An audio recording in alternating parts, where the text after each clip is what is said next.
Subscription کے button کو دبائیے اور ساتھ بیل آئیکن پر کلک کیجیے تاکہ آپ کو تمام ویڈیو فوراً مل سکیں۔ اس ویڈیو پسند آنے کی صورت میں اسے لائک، کمنٹ اور شیئر کرنا مت بھولیں۔ جولین اور اوپاس نے فوراً رضامندی کا اظہار کر دیا اور موسیٰ کے ساتھ مل کر انہوں نے اندلس کے ایک ساحلی علاقے پر حملہ کرنے کا پلان بنا لیا۔ وہ دونوں اسی وقت سیوسٹا کو روانہ ہو گئے۔ موسیٰ بن نصیر نے کچھ دستے اپنی فوج کے سالار ابو رضوعہ طریف بن مالک المعافری کی زیر کمان اس حکم کے ساتھ بھیج دیے کہ وہ سیوسٹا کے مضافات میں جا کر خیمہ زن ہو جائیں، اور جب جولین اپنے دستے اندلس کی طرف بھیجے تو طریف اپنے دستوں کو تیاری کی حالت میں سیوسٹا کے ساحل پر لے جائے۔ جب سالار طریف اپنے دستوں کے ساتھ سیوسٹا کے قریب پہنچا تو جولین نے باہر آ کر اس کا شاہانہ استقبال کیا اور طریف سے کہا کہ وہ قلعے کے اندر اس کے محل کے ایک کمرے میں قیام کرے۔ کاؤنٹ جولین، سالار طریف نے کہا، ہمارے یہاں سالار اپنے آپ کو اپنے لشکر کے کسی ایک سپاہی سے بھی بلند و برتر نہیں سمجھتا کہ وہ اس سے الگ رہے۔ میدان جنگ میں سالار اور سپاہی ایک ہوتے ہیں۔ ہمارا مذہب برتری اور کمتری کو تسلیم نہیں کرتا۔ آپ میں نماز پڑھتے دیکھیں گے تو آپ کو پتہ نہیں چلے گا کہ صف در صف کھڑے ان مسلمانوں میں عہدیدار کون اور سپاہی کون ہے۔ ایسے بھی ہوتا ہے کہ ہمارے ملازم اگلی صف میں ہوتے ہیں اور ہم پچھلی صفوں میں۔ سالار کو یہ سعادت حاصل ہے کہ امامت کے فرائض وہ ادا کرتا ہے۔ آپ اندلس کو فتح کر لیں گے، جولین نے پرجوش لہجے میں کہا۔ یہی اسلام کی طاقت ہے جو آپ نے بیان کر دی ہے۔ ہمارے سالار سپاہیوں کو اپنے ذاتی ملازم سمجھتے ہیں، پھر بھی میرے محل کے دروازے آپ کے لیے کھلے ہیں۔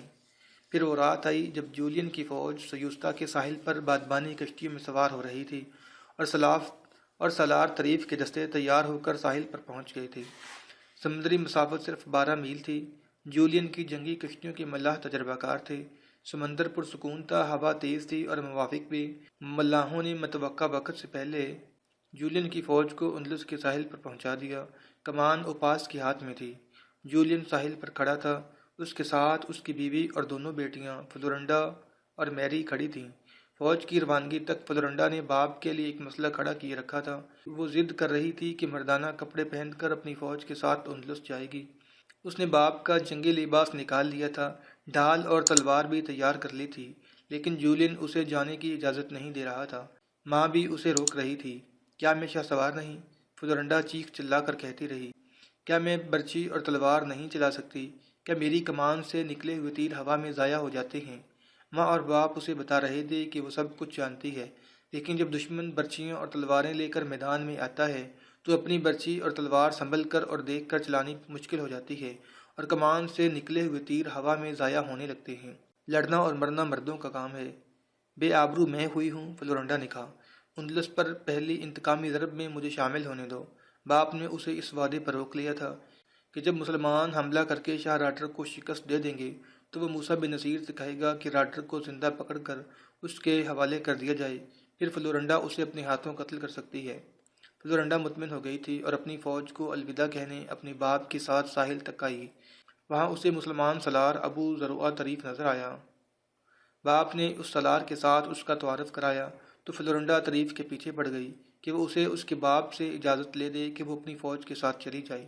تمہارا باپ شاید تمہیں اجازت دے دے، سالار طریف نے کہا، لیکن میں تمہیں اجازت نہیں دوں گا۔ ہم عورتوں کی عزت اور آبرو پر جانے دینے والے عورتوں کو دشمن کے سامنے میدان میں کیسے بھیج دیں؟ آدھی رات کے بعد اندلس کے جنوبی ساحل کے ایک قصبے کے لوگ گہری نیند سوئے ہوئے تھے۔ ساحل کے ساتھ فوجی چوکیاں بھی تھیں جن میں فوجی موجود تھے جو کبھی کے سو گئے تھے۔ جن سنتریوں کو جاگتے رہنا تھا وہ کہیں کھڑے کہیں بیٹھے اونگ رہے تھے۔ انہیں کوئی خطرہ نہیں تھا۔ وہ جانتے تھے کہ سیوسٹا اندلس کا دروازہ ہے اور اس دروازے پر بڑا مضبوط قلعہ اور جولین کی فوج موجود ہے۔ خطرہ مسلمانوں کا ہی ہو سکتا ہے۔ وہ سیوسٹا کا راستہ چھوڑ کر کسی دور کے ساحلی مقام سے آ سکتے تھے، لیکن عربوں کے متعلق مشہور تھا کہ وہ جہاز رانی سے واقف نہیں اور سمندری لڑائی لڑنے کا ابھی انہیں تجربہ نہیں۔ یہ تھی بھی حقیقت۔ وہ اسلام کا ابتدائی دور تھا، سال 92 ہجری تھا۔ عربوں کو ابھی سمندری لڑائی کا موقع نہیں ملا تھا۔ اندلس کی ساحلی فوج بے فکر تھی۔ جولین کی کشتیاں ساحل سے ذرا دور رکیں۔ فوج حکم کے مطابق خاموشی سے کشتیوں سے اتری۔ اس کا کمانڈر اوپاس جانتا تھا کہ فوجی چوکیاں کہاں کہاں ہیں۔ اس نے اپنے دستوں کو ان چوکیوں پر حملے کے لیے تقسیم کر دیا اور تیز رفتار حملے کا حکم دے دیا۔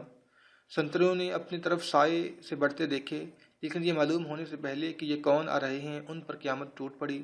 چوکیوں میں سوئے ہوئے فوجیوں کو اٹھنے کی مہلت ہی نہ ملی اور وہ مارے گئے۔ چوکیاں دور دور تک پھیلی ہوئی تھیں۔ صبح طلوع ہونے سے پہلے پہلے ان کا صفایا کر دیا گیا۔ ان میں سے کوئی ایک بھی نہ بھاگ سکا جو کسی بڑے شہر تک پہنچ کر اطلاع دے سکتا کہ کسی فوج نے حملہ کر دیا ہے۔ صبح طلوع ہوتے ہی جولین کی فوج دو تین قصبوں میں داخل ہو گئی۔ حکم کے مطابق فوج نے لوٹ مار شروع کر دی۔ جولین نے حکم دیا تھا کہ کوئی گرجا کھڑا نہ رہنے دیا جائے۔ اس کے فوجیوں نے بعض گرجوں کو آگ لگا دی اور بعض گرجے گرا دیے۔